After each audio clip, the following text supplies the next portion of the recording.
Well, I'd just done a show. I was doing a show at the Coulsdon, the social club. It was a comedy night, and there was a couple of other comedians on, and I closed the show. I was the headliner, and I went out there, and I was only meant to do 45 minutes, but silly old me, I love performing so much, so I went out and then ended up doing an hour, it was an hour and 20 minutes, and it was such a result, and I thought, this is great, and I came off the stage, and all of a sudden I felt my leg bang into something, like bang into a table, and it wasn't the table, it was actually, I was having the stroke just as I came off. It's to do with blood pressure.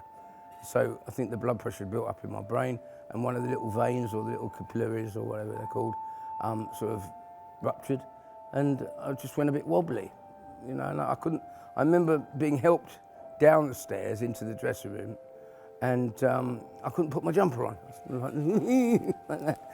And then it was really weird. Strangely, I didn't feel any pain, but I did feel a bit slurry, and my voice was I was sort of slurry, and I think my little lip had dropped down a bit. And there was a couple of off-duty firemen there, and they said, "You're having a stroke, Mr. Davro." I went, "That'd be ridiculous. Can't have a stroke. Nothing wrong with me." But then I found out that it was high blood pressure, and I was very lucky that my ex-wife was there, and she wrote for an ambulance straight away. Wrote for one. Never gets a gag. Never gets a laugh, that gag. Anyway, no, she wasn't there. Otherwise, she probably would have written for an ambulance. And so anyway, I had a very good friend of mine, Steph. She was there, and she got me to hospital. Yeah, I think that when somebody has a stroke that isn't used to being unwell, it puts life into perspective, really, and it was so wonderful. It's brought me much closer to my family. You know, my brother, who I don't see an awful lot of, he's been there for me. My sister's been there for me. My agent's been there for me. Loads of friends. Bradley Walsh called me up. You know, he's surprised he can get any time to do anything. He's on everything, isn't he? And he's always working and busy. And he phoned me up. And then Brian Conley, who I hadn't spoken to for many years, because we had a sort of falling out, but we're friends again, which is nice. That was a great benefit to me. Gilbert O'Sullivan, the singer-songwriter, who's one of my dearest friends, he was phoning practically every other day. And all my friends phoned. I couldn't believe the love I've got out there. My kids were amazing. And there's benefits. There's positive things to come out of when you're poorly. And Les Dennis, who is one of my dearest friends in show business, he came over and we had a night. He came over and we cooked us a couple of steaks, and we just laughed the whole evening. And laughter is the best medicine.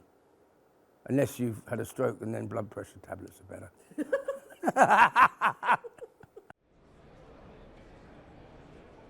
The thing that has helped me is to come to terms with the fact that I am pushing 60.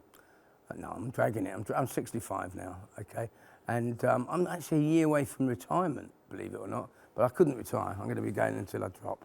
And I think that it's a wake-up call. It was a warning, I think. I was very lucky. I was very, very lucky.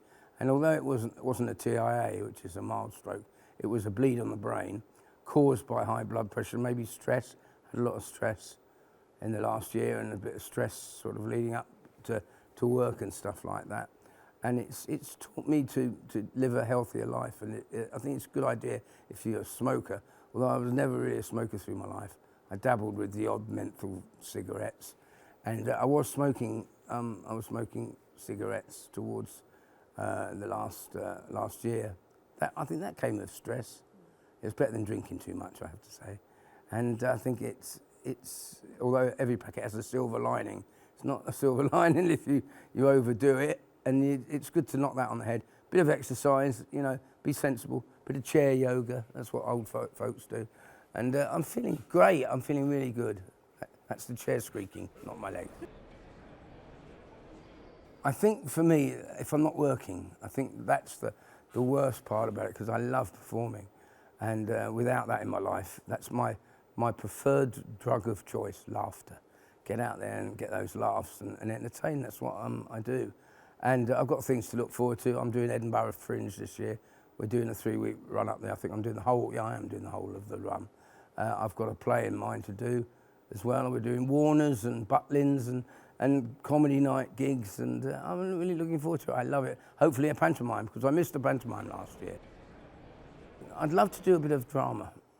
As I say, I wrote a play for Les and myself, and we'll probably get round to doing it at some point. Not this year, but maybe next year. And I'd love to do some more drama. I'd love to do some drama. And that's maybe why I'm growing the beard, you see. Or my impression of Graham Norton.